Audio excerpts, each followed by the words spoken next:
देखिएगा यजुर्वेद 40वें अध्याय, यजुर्वेद अध्याय 40 श्लोक नंबर 1 में संस्कृत देखिए पहले, इस दास के द्वारा टीका है ये। ईशावास्यम इदम सर्वम किंच यत् किंचत जगतायाम जगतः तेन तक्तेन भुजिता मागर्दः कस्य स्वीधनम स्वीधनम। देखो, ईशा माने दुर्गा, वास्यम सर्वव्यापक परमात्मा का, इदम माने यह, सर्वम माने सारा, जगतायाम माने सारा उस काल जगत का, इस यहाँ के जगत का स्वामी, जगत यानी सारा जगत, ईसा और इस काल के द्वारा ये सब यत माने यातना दिया जाता है, तेन माने उस, तक तेन माने त्यागे हुए, ईसा वास्यम इदम सर्वम यत किंच जगतायाम जगत तेन तक्तेन भुजिथा मागर्द कश्य स्विधनम।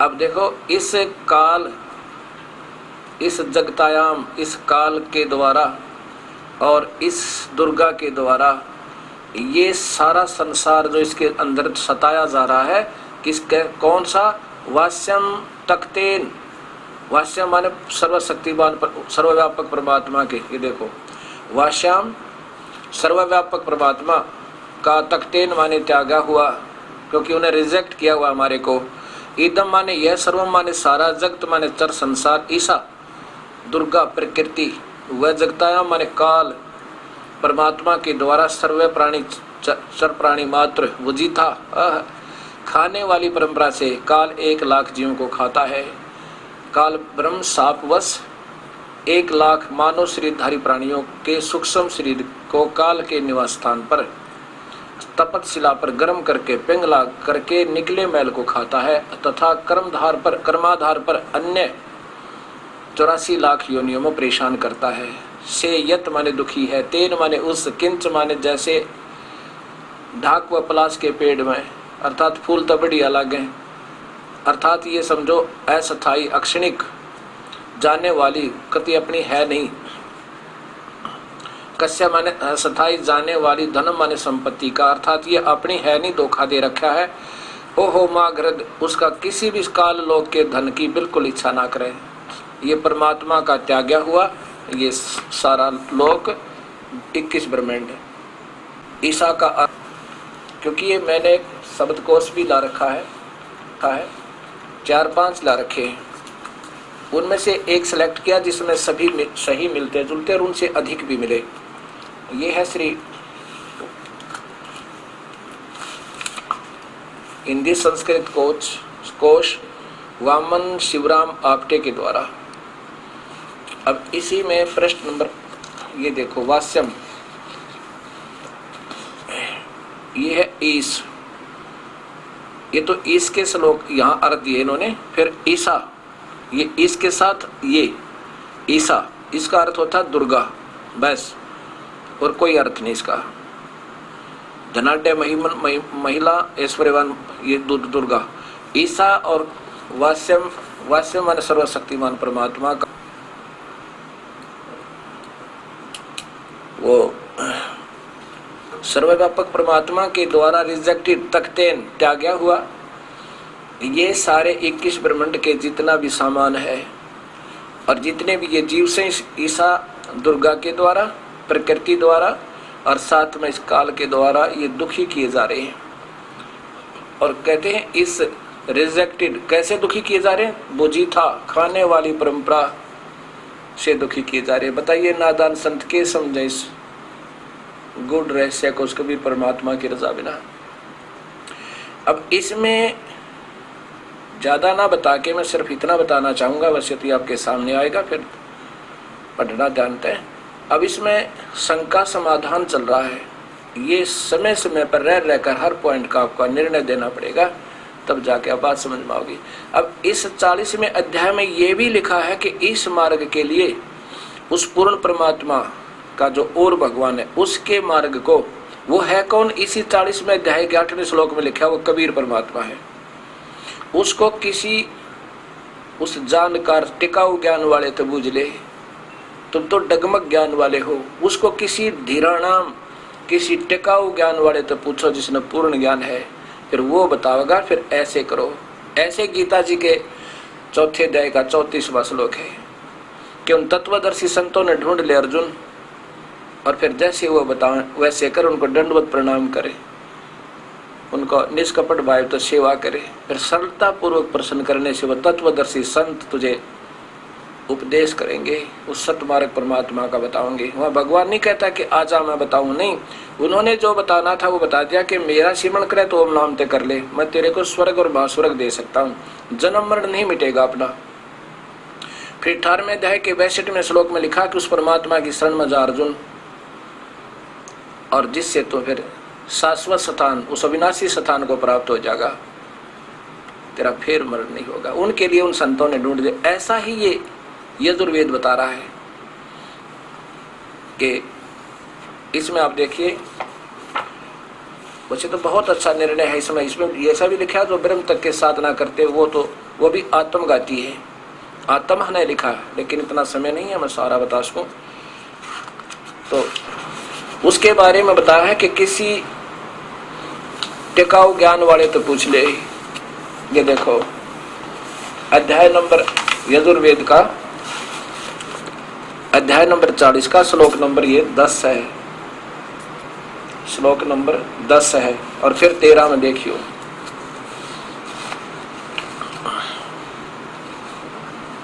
अध्याय नंबर 40 श्लोक नंबर 10,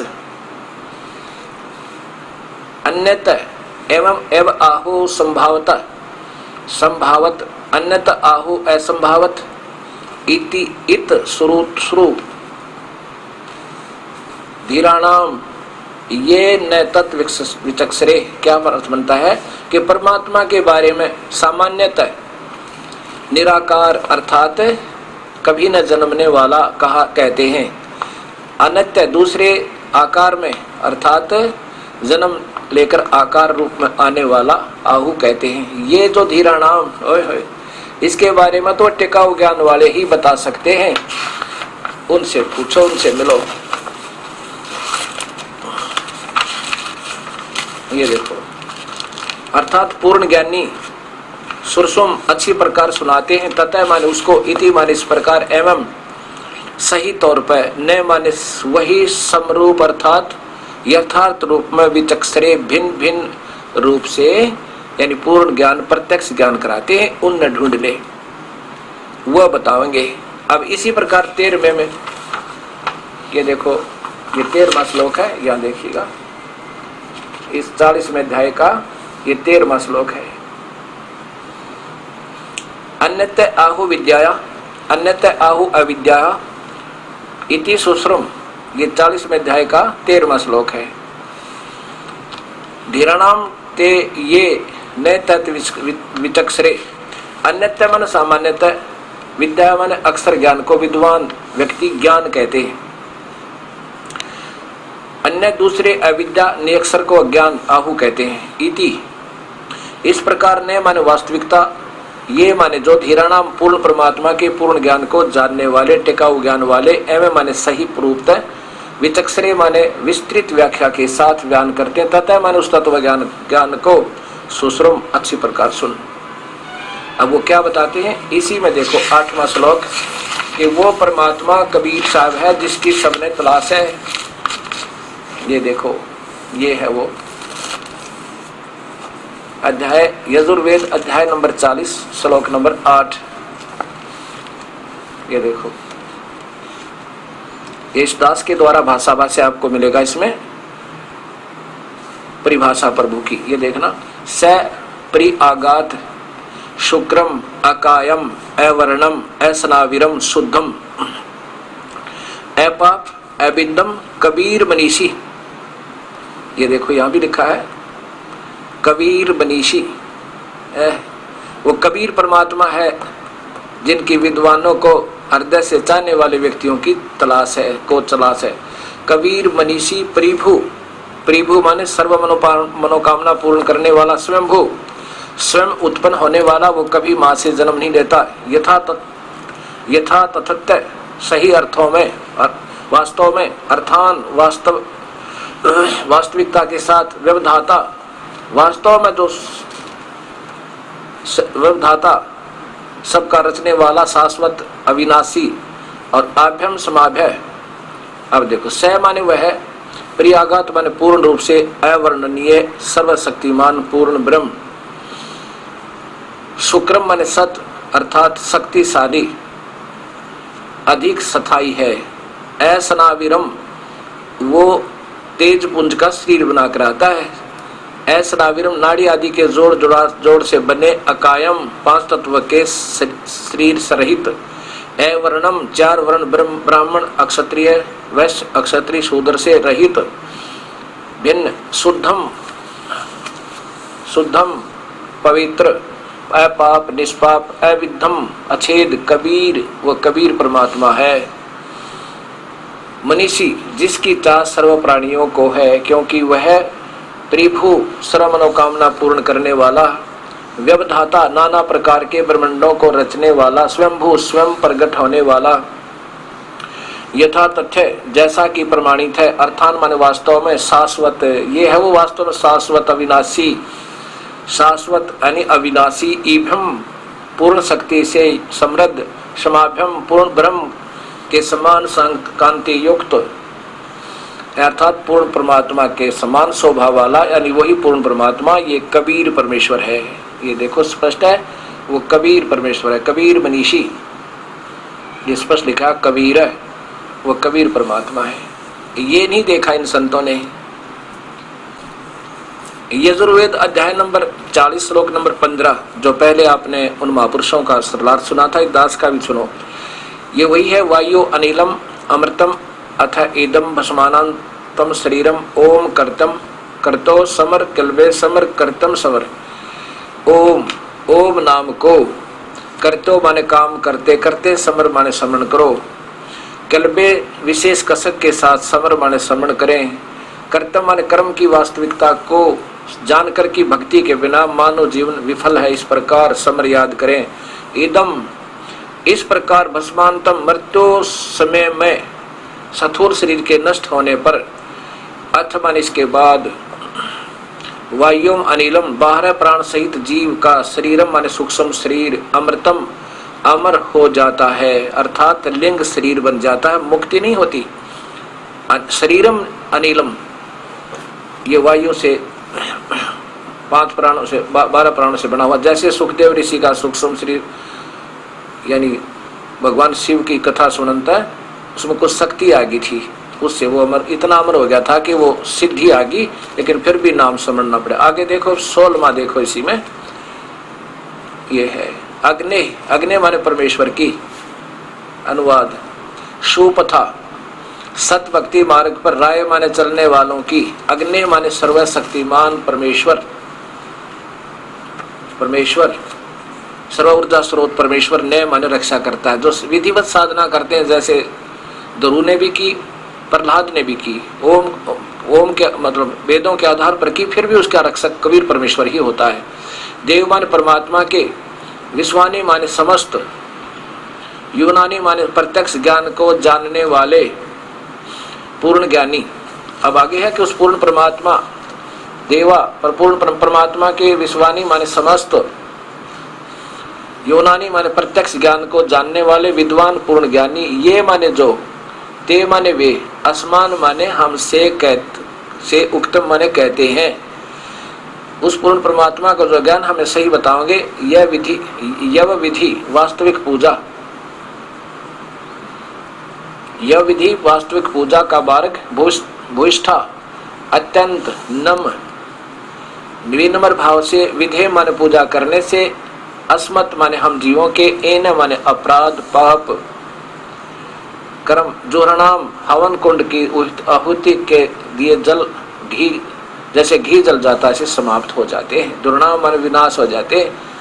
अब कितना स्पष्ट किया है, ओए होए,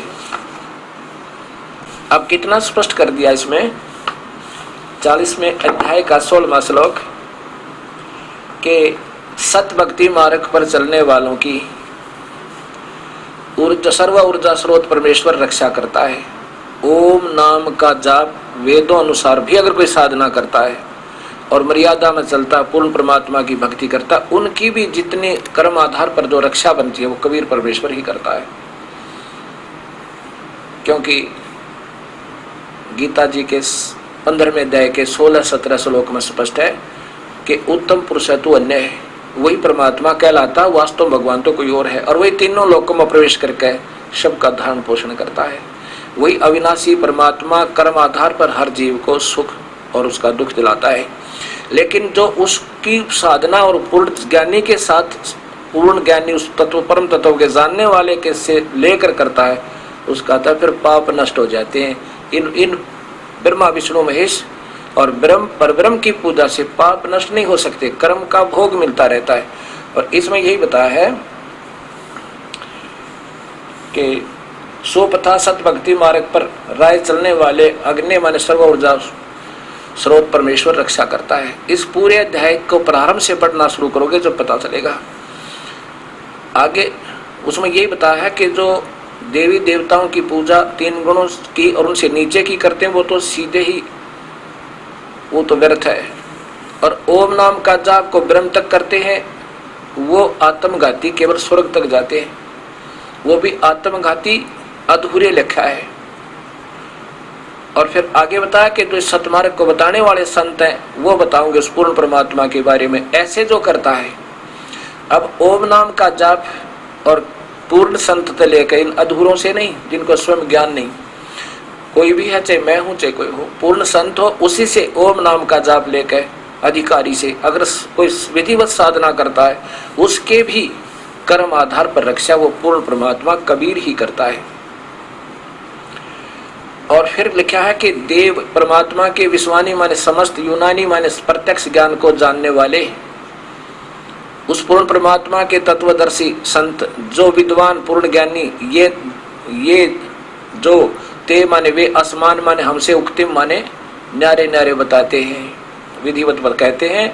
क्या बताते हैं? वास्तविक पूजा मार्ग यम विधि भूष्ठाम प्रथ अत्यंत नम माने विनम्र भाव से विधेम पूजा करने से जो वो बताते हैं, जो पूर्ण ज्ञानी, फिर हम विनम्र भाव से आधीन्य से पूजन करने से अस्मात् माने हम जीवों के, एन माने अपराध, जुर्णाम यानी नष्ट हो जाते हैं।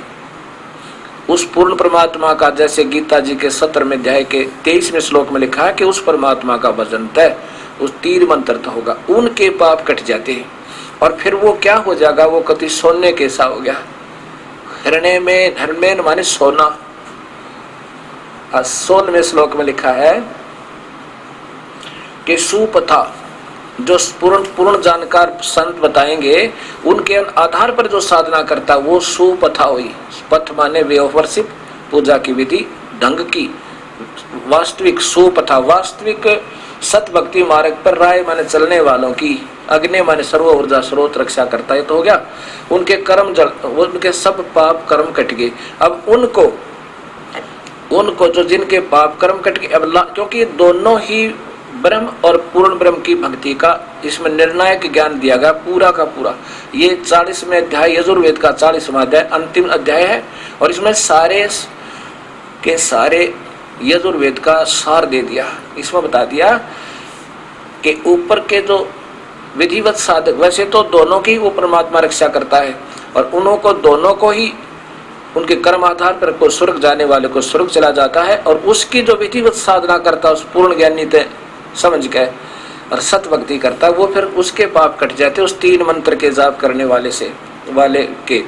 फिर वो क्या हो गया? सोने के सा, यानी मैल रहित, खोट रहित जो सोना होता है, तो पाप रहित वो भक्त आत्मा।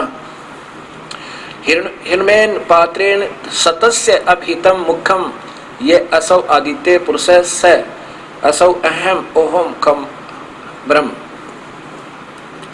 इसका क्या अर्थ बना है कि ऊपर के श्लोक में जो सोने के सा यानी शुद्ध आत्मा होगी और वो हो गया फिर पात्रेण, वो पात्र हो गया सतलोक जान का, वो योग्य हो गया, उसके सारे पाप कट गए। सीधा सा अर्थ बनता है अरिन महापुरुषों ने उड़जम पुड़जम ज्ञान को स्थानीय घटम सटम करके और सारा बिगाड़ दिया।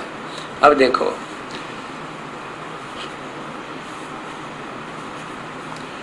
हिरमेन जो पापरित हो गया हरमेन माने बहुमूल्य अर्थात मैल रहित सोने जैसा शुद्ध, पात्रेण माने भक्त श्रोमणी उस अधिकारी पात्र हंस को, सतस्य माने सतनाम स्मरण करवा के, ओए होए सतस्य उस सच्चे नाम के, वो 3 नाम से सार नाम बनता है, उस वास्तविक नाम से स्मरण करवा के, ये माने जो आदित्य माने वह सूर्य की तरह अधिक तेजों में, यानी सब, क्योंकि यहाँ की तुलना तेज की सूर्य से की जाती है और इससे बड़ा कोई यहाँ स्रोत नहीं प्रकाश का। उस आदित्य का अर्थ सूर्य भी होता है और सूर्य का अर्थ ब्रह्मा, ब्रह्मा का अर्थ सृष्टि रचनहार वो कबीर है, ऐसे बनता है। आदित्य सूर्य की तरह तेजों में, कबीर पुरुष माने परमेश्वर है। अपहितम वो छुपे हुए, यानी उस मुख्य माने सतलोक में, ऐसा वो माने निर्गुण सरगुण दोनों ही रूप उसके हैं, वहां पे है, वो तो वहां पर है। उसी पर सह माने उसी प्रकार अहम ब्रह्म, अहम माने मैं, ओम नाम के जाप करने वाला मैं स्वर्ग में, ओम नाम का जो जाप करता है वो स्वर्ग में चला जाता, मैं ब्रह्म, मैं स्वर्ग में रहता हूँ और ओम नाम के जाप करने वाला मेरे पास रहता है, इससे आगे नहीं। अब ये स्पष्ट हो गया इस तरह।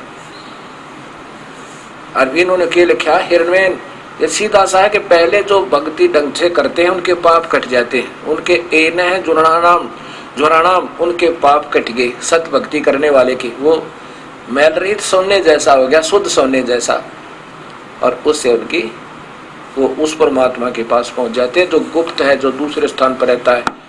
अब फिर देखो ये वेद, एक बार फिर देखो ये वेद, यजुर्वेद महर्षि दान सरस्वती के द्वारा टीका, ये वही 40वां अध्याय और वही अंतिम श्लोक। फिर देखो, ये मानते हैं कि भगवान कोई और है और स्वयं सत्यार प्रकाश में कहते हैं भगवान कोई आकार में है नहीं, दूसरा है नहीं। 4400 अध्याय श्लोक नंबर ये 16 था और ये 17वां, इनका 16वां भी पढ़ के देख लो एक बार, लेख कैसे लिखा है। यहां से देखो, हे दिवस रूप, अग्नि प्रकाश रूप, करुणामय जगदीश्वर, जिसने हम लोग ते आपके लिए भूति पुष्ठा अधिकतर न मुक्तिम सत्कार करते हैं, पूर्व प्रशंसा का विशेषम सेवन करें, उसे विद्वान सबको जानने वाले आप, अस्मात् हम लोगों के जुराणाम कुटिलता रूप इन पाप कारण को योवित पृथक कीजिए। अस्मान हम जीवों को विज्ञान धन व धन से हुए सुख को से के लिए धर्मानुकूल मार्ग से सुपथा, तस्मात्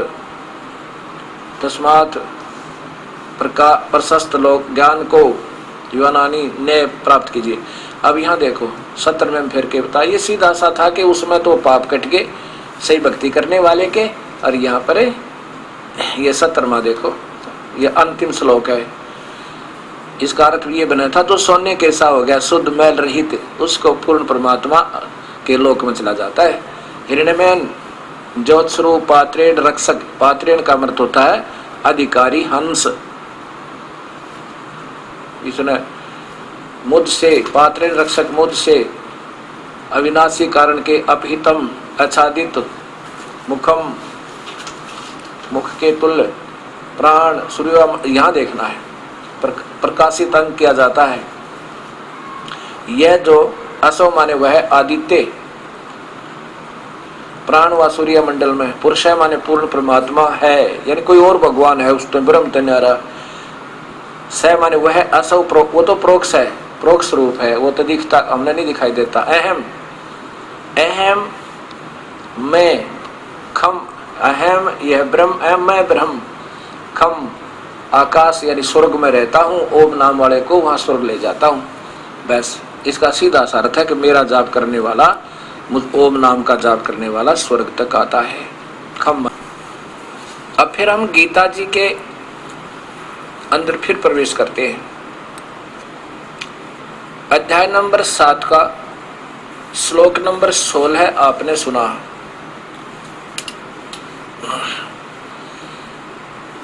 उसमें बताया कि जो 4 प्रकार के भक्त मुझे भजते हैं और जो ज्ञानी हैं वो आगे 17वें में लिखा है कि उनमें ज्ञानी जो है वो उत्तम है, उसको मैं प्रिय हूं, यानी वो ब्रह्म साधना करता है, नीचे की भक्ति नहीं करता, और मुझे वो प्यारा, क्योंकि वो कुछ तो यहाँ संकट से बचेगा, ज्यादा सताई होगा यहाँ से, 3 लोग की भक्ति से, 3 गुणों की भक्ति से ज्यादा। 18वें में फिर लिखा है, और यहाँ ये सोचने की बात है, इसमें कहा है कि ये सभी उद्धार, इसका अर्थ तो ये बना है, उद्धारा सर्व एवं एत ज्ञानी तु आत्मा एवं मे मतम। अर्थ तो इसका ये बनता है कि मेरे विचार में ये जो ज्ञानी आत्मा जिन्हें पता लग गया कि ओम नाम का जाप करें और नीचे का नहीं करें, वही उसी से पूर्ण लाभ होगा। ये वेदों में कमी छोड़ी, यही गीता में। महिमा तो पूर्ण परमात्मा की है और साथ में ब्रह्म और परब्रह्म की भी है, व्याख्या पूरी है, लेकिन वे ऑफ वर्शिप, पूजा की विधि केवल ब्रह्म तक की है, यह कमजोरी है। इसलिए काल भगवान ने, ब्रह्म भगवान ने कहा कि मेरी द्वारा दी गई परम गति भी अनुत्तम है, वो भी उत्तम नहीं है। मैं जो मेरी जो गति है, अर्थात जो मैं सुविधा दूंगा ब्रह्म लोक तक पहुंचा दूंगा, उसमें भी जीव अमर नहीं है, वो भी विनाश में आवेगा। ब्रह्म लोक तक भी विनाश में आते हैं। अब ब्रह्मलोक में विनाश में आते हैं, 8वें अध्याय के 16वें श्लोक में लिखा है कि ब्रह्मलोक तक सभी विनाश में आते हैं, ये पुनर्जन्म है, इनकी सब विनाश होता रहता है। ब्रह्म, जब एक ब्रह्मांड का ब्रह्म लोक नष्ट होता है, एक ब्रह्मांड में प्रलय कर देता है, ये काल स्वयं करता है, उसके बाद जो विधिवत साधक है कहते हैं मुझे प्राप्त, फिर विनाश में नहीं आते। इसके 2 कारण हैं। एक तो उसी में ब्रह्म लोक में पहुंचे हुए वो तो तीनों लोकों तक का विनाश होता तब नहीं वापस आते, और जब एक ब्रह्मांड का विनाश होता उनको दूसरे ब्रह्मांड में रख देता है। ओम नाम के जाप करने वाले वो भी अच्छे पूर्ण संत मार्कंडेय ऋषि जैसे जो 3 गुणों की भक्ति कभी सपने में भी ना की उन्होंने, वो उनको फिर दूसरे ब्रह्मांडों में रख देता है। फिर उनके कर्म पुण्य के बचे हुए होते उनके आधार पर फिर दोबारा पुनर्जन्म में उनके पूरे करके फिर आ जाते हैं पुनर्जन्म में। इसलिए कहता है कि वो है तो बेचारी उद्धार आत्मा, कौन? जिन्होंने वेदों अनुसार साधना की और सरदड़ की बाजी ला के अपने जीवन की भी परवाह नहीं की, अपना जीवन भी उनको दान कर दिया, भगवान के चरणों में समर्पित कर दिया, हजारों वर्षों तक साधना की, खाना पीना भी नहीं याद रखा, दाढ़ी बढ़ गई, शरीर कति जीर्ण शीर्ण हो गया, लेकिन परमात्मा ना मिला। क्योंकि ओम नाम के जाप तो भगवान नहीं मिल सकता, ये काल नहीं मिल सकता, केवल इसके द्वारा दी जाने वाली सुविधा प्राप्त कर सकता, जो ब्रह्मा विष्णु महेश के सुख से ज्यादा है, 1000 गुना ज्यादा है। अब इसी 11वें अध्याय के, गीता जी के 11वें अध्याय का आप स्वयं पढ़ो, 47 और 48 श्लोक, इसमें लिखा है कि मेरी प्राप्ति तो जो रूप मैंने तुझे दिखाया ये मेरा वास्तविक रूप है, और एक मेरा जो चतुर्भुज रूप तुझे दिखाया ये मैं ब्रह्मलोक में रहता हूं, वहां मैं काल रूप में और ऊपर 21वें ब्रह्मांड में महाकाल रूप में। अब ये दोनों रूप दिखाई दिए रहते हैं। इन दोनों ही रूपों के में से पहले वाला जो मेरा वास्तविक रूप काल रूप जो 21वें ब्रह्मांड में रहता है ये काल, वो भी ना वेदों में वर्णित विधि से, वेदों में वर्णित ओम नाम का जाप और यज्ञ और हवन आदि, इससे मैं नहीं मिल सकता। ये आपके सामने है।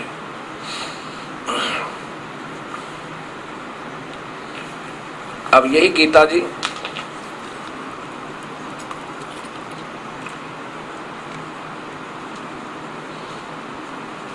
और ये अध्याय नंबर 11, अध्याय 11 48वां श्लोक है। हे अर्जुन, मनुष्य लोक में इस प्रकार विश्व रूप वाला मैं न वेदों में यज्ञों में के अध्ययन से, न दान से और न क्रियाओं से और न ही उग्र तपों से तेरे अतिरिक्त दूसरे द्वारा देखा जा सकता हूं। मैं किसी के, अर्थात श्लोक नंबर 47 में तो कहा है कि अर्जुन जो तूने मेरा रूप देखा ना, ये तेरे सिवा पहले किसी ने नहीं देखा, और ये मेरा वास्तविक रूप है। विष्णु पुराण में लिखा है कि विष्णु जी का एक रूप तो पुरुष है, लेकिन परम रूप उसका काल है। वो कौन से विष्णु का? उस महाविष्णु जो ब्रह्मलोक में रहता है। 48वें श्लोक में आपने पढ़ लिया 11 से 11वें अध्याय के, कि ये जो मेरा वास्तविक रूप है, ना वेदों वर्णित विधि से, वेदों में ओम नाम का जाप, यज्ञ हवन आदि से, और ना किसी क्रिया से, मेडिटेशन ध्यान मैं नहीं पा सकता। परमात्मा तो पा ही नहीं सकता, इससे और सुविधाएं हो जाती हैं। और फिर जब अर्जुन ने कहा कि भगवान आप अपना उसी रूप में आ जाओ, चतुर्भुज रूप में, फिर वो काल रूप अपना जो ब्रह्मलोक में ये 3 रूपों में रहता, महाब्रह्मा, महाविष्णु, महाशिव रूप में, उसमें भी बताया कि मैं ये किसी विधि से नहीं पा सकता, ना वेदों वर्णित विधि से, और ना ही किसी यज्ञ से, ना तप से, ना हवन से, ना दान से। अब फिर देखो श्रीमद् भगवत गीता,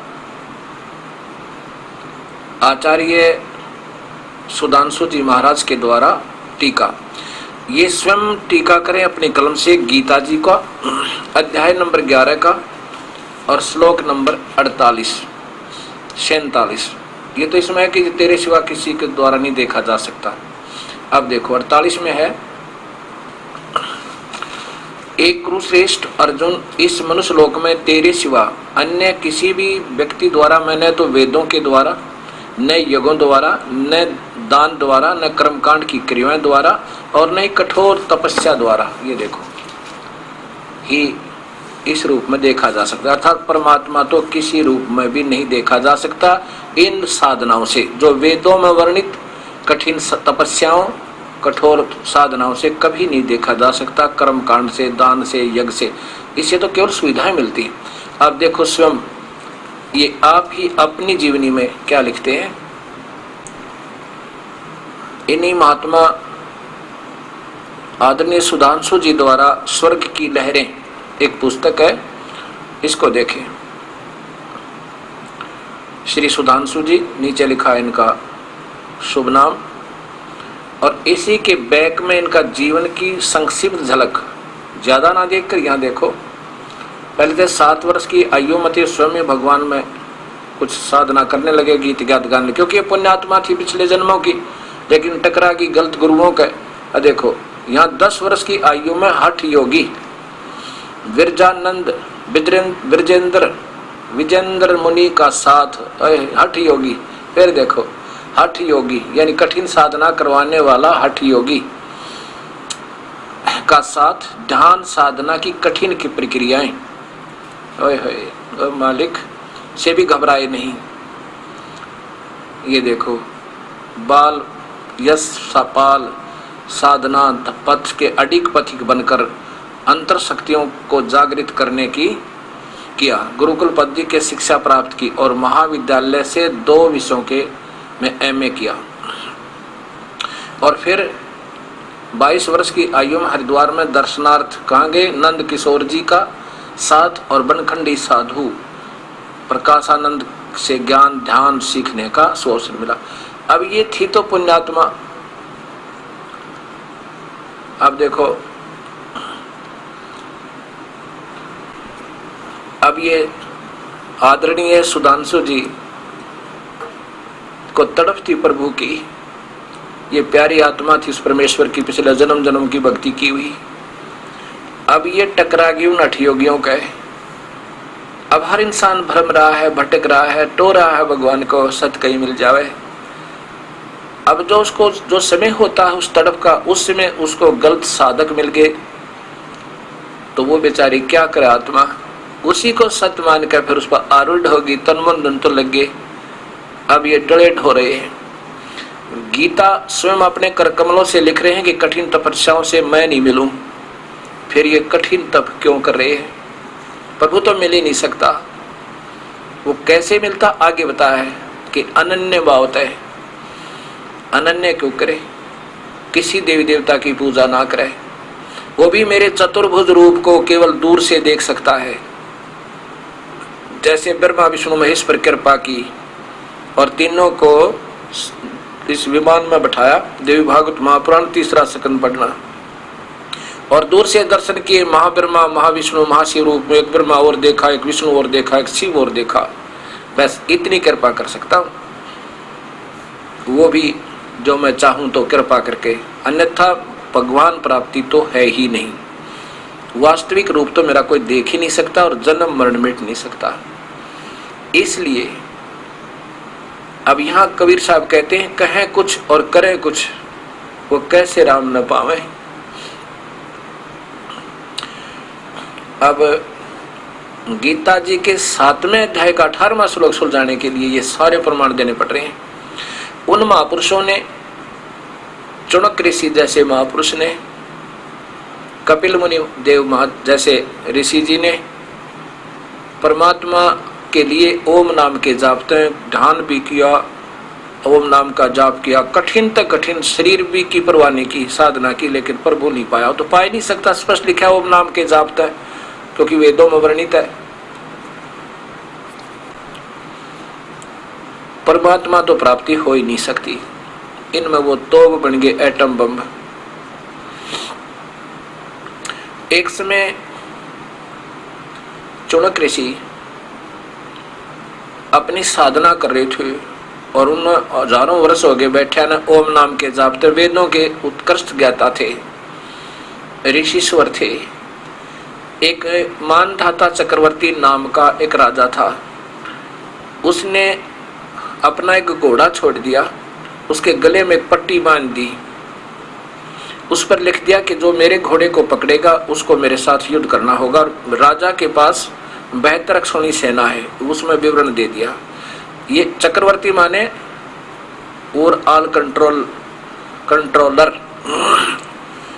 और ऑल मतलब सारे पृथ्वी पर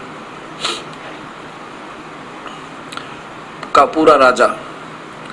तो वो ये देखते रहते हैं किसी छोटे राजाओं की, नवाबों की कोई हिम्मत तो नहीं बन गई मेरे साथ बगावत करने की। इसलिए काफी सैनिक घोड़ों पर एक घोड़ा खाली, उसके गले में पट्टी बांध दी, एक साइन बोर्ड लटका दिया।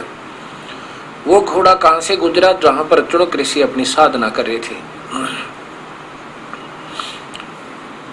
और जीर्ण शीर्ण शरीर हो चुका था। जब वो चले गए, राजा ने सोचा, उस ऋषि ने सोचा था कि इस एक घोड़े पर व्यक्ति क्यों नहीं बैठा, बाकी सभी घोड़ों पर सैनिक है। जब वो जाके वापस आ लिए, फिर उधर से गुजरे, उधर से आए तो ऋषि ने पूछा कि वही आ, सोचा कि वही आ रहे हैं, अब पूछूंगा इनसे इस घोड़े पर क्यों नहीं बैठा कोई। तब एक सैनिक से पूछा कि इस घोड़े पर कोई क्यों नहीं बैठा, कोई इस पर सवार क्यों नहीं है, क्या कारण है? सैनिक ने बताया कि ये हमारे राजा, चक्रवर्ती राजा मानधाता जी का घोड़ा है। उन्होंने एक अश्वमेघ यज्ञ की है और उसमें ये सब पृथ्वी पर घुमाना था, घुमा लाए, और जो इस घोड़े को पकड़ लेता उसको राजा के साथ युद्ध करना होता। तो ऋषि ने पूछा, चुनक ऋषि ने, क्या किसी ने नहीं पकड़ा? दूसरा सैनिक कहने लगा, कौन पकड़ सकता है, किसकी मां ने दूध पिलाया है, जिसके हमारे राजा के पास 72 अक्षौणी सेना है। अब बताओ, वो विद्वान पुरुष, वेदों के उत्कृष्ट ज्ञाता भी उस काल ने डगमग कर दी, वहां से रिमोट कर दिया, दबा दिया। ऋषि के मन में ऐसी प्रेरणा बढ़ दी, कहने लगा यदि कोई पकड़ ले तो कि है किसी में दम। ऋषि बोला कि यदि कोई पकड़ ले तो, सैनिक बोले किसमें दम है, हमारे राजा के घोड़े को पकड़ दे, उसकी सामत आई है क्या? ऋषि बोला भी मैंने पकड़ लिया और बांध दो इस मेरे वृक्ष के नीचे, मेरी कुटिया दो रहे। तो सैनिक बोले, अरे कंगाल, दाने तो तेरे पास खाने के को नहीं, और युद्ध तूने ओट लिया, लड़ाई मोल ले ली मानधाता चक्रवर्ती राजा के साथ, जिसकी 72 अक्षौणी सेना है। ओ कंगाल, क्यों तेरी सहमत आई है? ऋषि बोला, भाई ठीक है, मेरे भाग में ऐसा ही है। तब सैनिकों ने जाकर घोड़ा बांध दिया। पहले तो ऋषि की उसी कुटिया, जिसके वृक्ष के नीचे कुटिया थी, उसी वृक्ष के बांध दिया और जाके राजा को बता दिया, आपका घोड़ा एक चुनक ऋषि ने पकड़ दिया, आपका युद्ध ओट लिया। राजा ने 72 अक्षौणी की 4 टुकड़ी बनाई, 4 पार्ट बनाए। 18 अक्षौणी एक बार भेज दी ऋषि को मारने के लिए, 18 करोड़ सेना लगभग, ये दिखाने के लिए कि आज एक व्यक्ति की हिम्मत पड़ी है, कल दूसरे का सिर उठेगा और देखकर इतनी सेना को सबके दिल हल जाएंगे। वो 18 करोड़ सेना भेज दी। उधर ऋषि ने, वो वेदों के ज्ञाता ने, मर्मज्ञ ज्ञाता ने, वो नाम के जाप करने वाले ने, उस ज्ञानी पुरुष ने जो वेदों के अनुसार साधना की, सही वेदों को ढंग से पढ़कर जितनी उनके समझ में आई, उसने अपनी सारी उम्र की कमाई तय वह सिद्धि आ गई थी उससे, यानी कुछ अंश कमाई का, उससे 4 पुतली बना ली, 4 परमाणु बम बना दिए, एक छोड़ दिया, 18 अक्षौणी का विनाश कर दिया। अर्थात 4 पुतलियों से और 4 परमाणु बम्बों से 72 अक्षौणी सेना का विनाश कर दिया। अब यहां बताया है, गरीबदास जी कहते हैं 72 अक्षौणी खा गए वो चुनक ऋषि सुअर एक, दे धारे जोरा फिर ये सभी काल के बेख। ये मालिक 72 अक्षौणी खा गया वो चुनक ऋषि सुअर, यानी ऋषियों में सबसे श्रेष्ठ ऋषि, जिसको ज्ञानी माना जाता था, सबसे उत्तम ज्ञानी वेदों का, और वो 72 अक्षौणी को खा गया। बता, उस ऋषि के क्या सिर में दर्द हुआ था। राजाओं के काम राजा तक सीमित होते हैं, ऋषियों के काम ये पंगे पाड़ के थोड़े होते हैं, लेकिन वो काल वहां रिमोट लिए बैठा, वो टिकने नहीं देता इन्हें।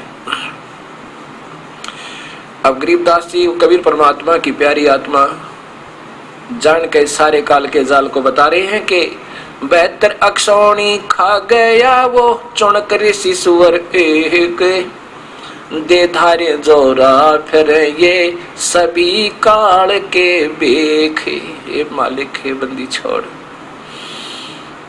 ये दे धारे यानी शरीर में जिंदा मौत आने, ये ऋषि सिद्धियों से युक्त हो जाते हैं, प्रभु नहीं मिलता। और 72 अक्षौणी का विनाश कर दिया। अब चाहे कोई गोली तो मार दे और चाहे कोई सिद्धि तो मार दे, हत्या तो होगी। अब जितने उसने पुण्य किए थे, ओम नाम के जाप तो हजारों वर्ष साधना की, उसके आधार पर स्वर्ग भी मिलेगा, महास्वर्ग मिलेगा। और फिर ये पाप कर्म न्यारे लिख दिए 72 करोड़ के जीवन शाखा, ये फिर नरक में जाएगा, कभी कुत्ता बनेगा, कीड़े पड़ेंगे इसका जीव। इसलिए ये ब्रह्म साधना भी उत्तम नहीं, जिसमें जन्म मरण नहीं मिटता और 84 लाख छूटे को ना कर्म दंड कटे नहीं। इसलिए गीता जी के अभी 7वें अध्याय का 18वां श्लोक आप समझ सकते हो, नहीं तो ऐसे ही उलझा रहता ये ज्ञान। एक श्लोक को ढंग से सुलझाने के लिए इतना विवरण दिया जाएगा। अब फिर देखिए वही पवित्र गीता जी,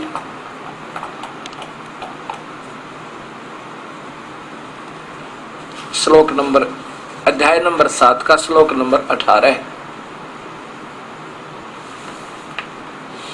ये देखिए श्लोक नंबर 18, उदार सर्व एवं एते ज्ञानी तू आत्मा एवं मे मतम।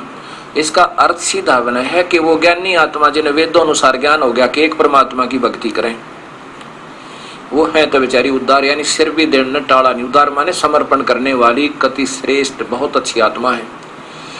लेकिन ये मेरा विचार है। फिर आगे क्या लिखा है कि आस्तिता से ही वो बेचारी युक्त आत्मा एक प्रभु को पूर्ण मान के, मुझे ही पूर्ण मान के, माम माने मेरे ही, अनुत्तम माने मेरे पर आश्रित होकर, मेरे अनुत्तम गति, मेरी घटिया उपलब्धि में ही सीमित रहे।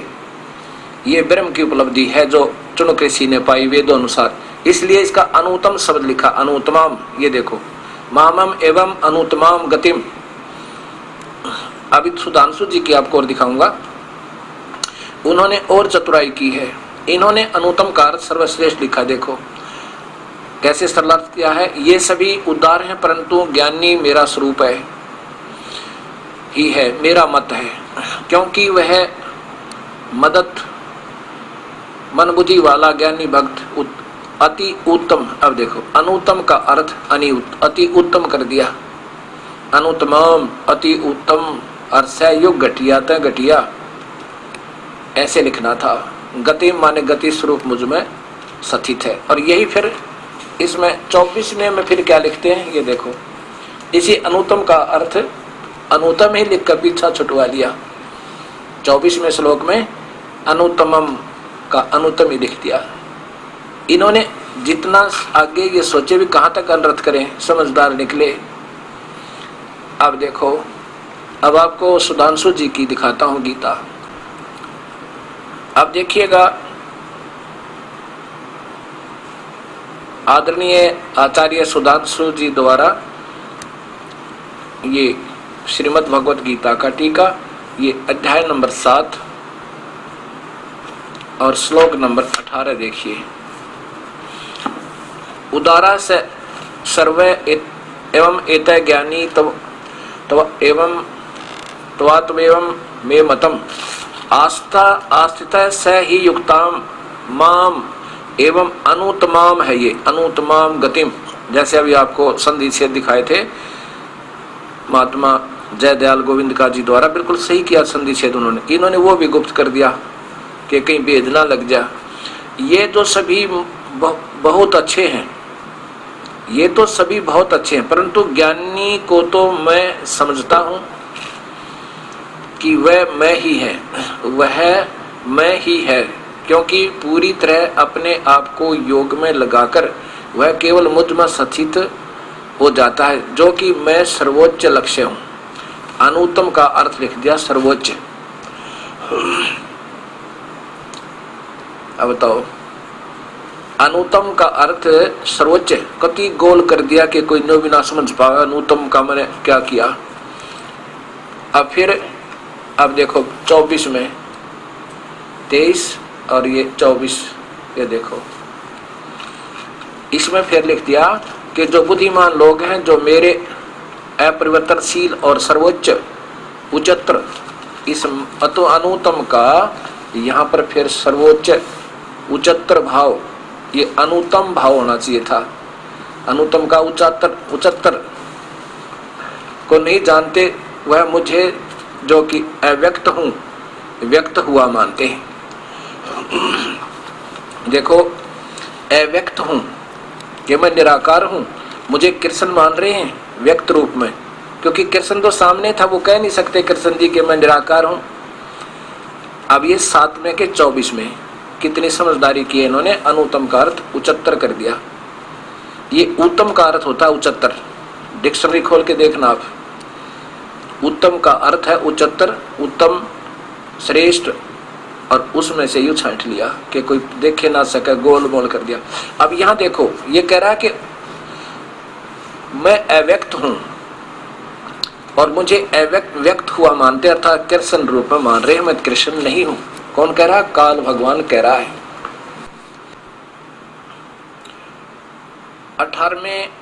7वें अध्याय के 18वें श्लोक का सीधा अर्थ बनता है कि मेरे विचार में ये सभी ज्ञानी आत्मा है, तो उदार बेचारी सर देने को भी टाल नहीं, अपना शरीर भी सौंप दिया इन्होंने, लेकिन ये मेरे में ये एक समझ कर मुझको और मेरे में लीन आत्मा, मेरे ही अनुत्तमाम घटिया तक घटिया गतिम माने मेरे द्वारा दी जाने वाली राहत अर्थात ब्रह्मलोक तक ही पहुंच पाए। ये बेचारे न्योव्रत रही।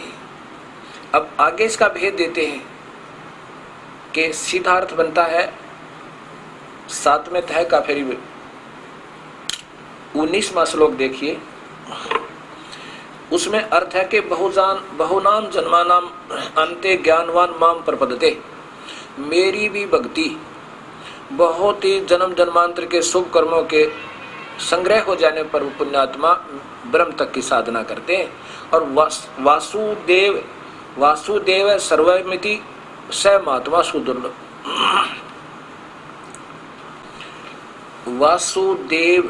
वासुदेव का अर्थ सर्वव्यापक परमात्मा।